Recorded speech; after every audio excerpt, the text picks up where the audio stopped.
Бид итгэлийн амьдралдаа хаяа эцгийнхээ хайрыг мартах мөчүүд байдаг.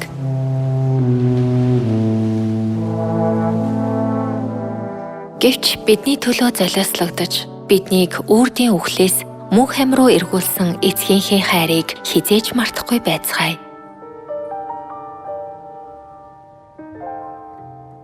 Тэнгэрт өөрөөс нь оруулсан нүгэлтнүүдийг аврахын тулд эцэг загалмайд цовдлогдох өвдөлтөөс ч татгалзаагүй.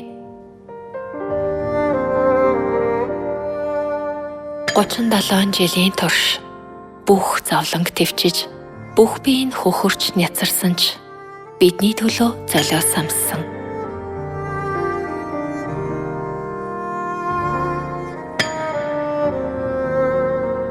Амиа хүртэл өгч биднийг аварсан эцгийнхээ хайрыг зүрх сэтгэлдээ хадгалж амьдрал ядарч туйлдах үедээ ч та нар эрч хүчтэй байж чадна.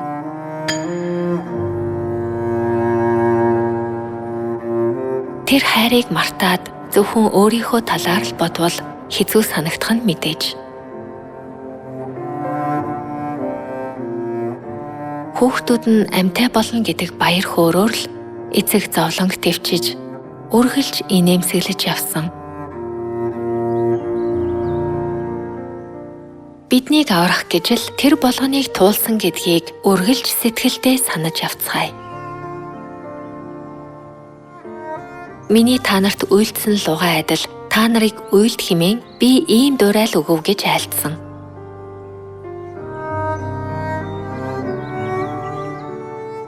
Бид ч бас эцгийнхээ жишээг дагаж ах эгч дүү нарынхаа төлөө бол өөрөө баг зэрэг хохирол амссан ч золиос гаргаад тэднийгээ хайраар дагуулцгаая. Нэг хүнийг ухааруулж Тэнгэрийн хаанчлал дагуулж явхад бидний золиос шаардлагатай. Бурхны хүүхдүүд бусад хүн өөрийг нь тухгүй болгосон ч төвчиж, бусдыг гомдоолгүй тэдний өмнөөс шаналж, бусдыг тав тухтай байлгах амьдралаар амьдрах ёстой.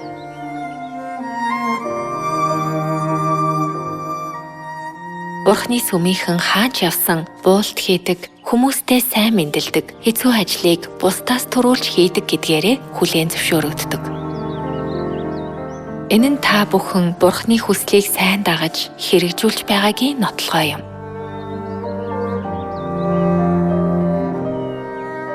Олон хүнийг үнэн рүү хөтлөхийн тулд бид эхлээд амийн үннийг их тунхаглах ёстой ч үйлдэлээрээ хайрыг хэрэгжүүлэх хэрэгтэй. Хайр хүрсэн энэ ертөнцид хэн нэгэн өөрийг нь чин сэтгэлээсээ халамжилахад хүмүүсийн сэтгэл их хөдөлдөг.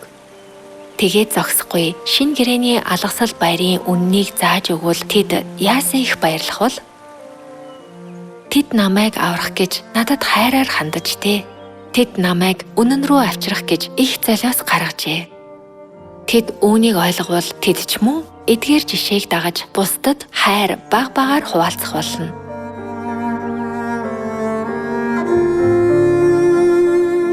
Эцэг биднийг хайрлж, биднийг аварсан болохоор одоо бид ч эцгээ яаж баярлуулах уу гэдгийг бодож, эцэг шигээ гэр бүлүүдээ хайраар халамжилж, Тэнгэрийн хаанчлал руу дагуулцгаая.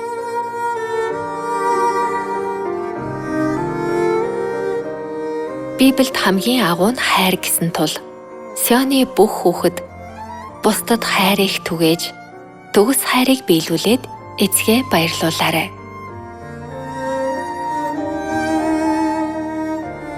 Эцгийн хамгийн их баярладаг зүйл бол хүүхдүүд нь Библийг сайн судалж, идэвхтэй тунхаглаж, тасралтгүй залбираад амьдрах явдал юм.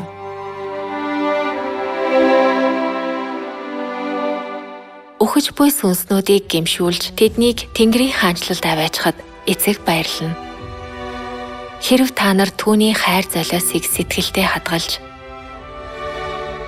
эцгийн үгийг сайн сонсож, Тэнгэрийн хаанчлал явна гэж залбираад тунхаглавал эцэг маш их баярлаж, сэтгэл нь хөдлөөд нулимс сунгана. Тэнгэрийн оронд очихдоо эцэгтэй би ингэж зүтгээд энэ гэр бүлүүдээ олоод дагуулж ирлээ гэж бахархах сайн үйлс хийцгээе. нарыг дуудаж хүүхдээ болгосон эцгийн нэгүсэл бэлхам их шүү дээ. Та нарыг төгс хүчит Бурхны хүүхэд болгоод сайн мэдээнд оролцуулж Тэнгэрийн хаанчлал руу дагуулж байгаа эцэгтэй талархан энэ дэлхий дээрх хүнд бэрхийг яруу алдарт Тэнгэрийн орон явах баяр хөөрөөр даван гарцгаая. Энэ дэлхий дээрх амьдрал амаргүйч гэлээ бидэнд Тэнгэрийн хаанчлалын найдвар байгаа. Өнөөдөр ч Тэнгэрийн хаанчлалын замаар явж байна. Маргааш ч Тэнгэрийн хаанчлалын замаар алхана. Үргэлж баяр хөөрөөр дүүрэн байдаг Тэнгэрийн орон биднийг хүлээж байгаа тул очоод идэх яруу алдраа бодоод баяртай, хүчтэй байцгаая. Бурхан тасралтгүй залбир гэсэн учраас хэцүү зүйл тулгарах бүрд их залбираарай. Эцэгтэй итгээд залбирвал тэрээр зөвхт хүний залбирлыг сонсно гэж айлтсан. Сайн мэдээ тунхаглаж, итгэлийн амьдралдаа гаргасан бидний бүх зүтгэл, шаргуу хөдөлмөр Тэнгэрийн амийн номонд үрд гэрэлтэн гэсэн байдаг. Тиймээс эцгийнхээ сэтгэлд нийцэх юм л хийцгээе. Та нар бүгд Тэнгэрт эцгээсээ олон шагнал авч, нэрсээ үрд мөнхөд хамгийн сайхнаар гэрэлтүүлэхийг хүсье.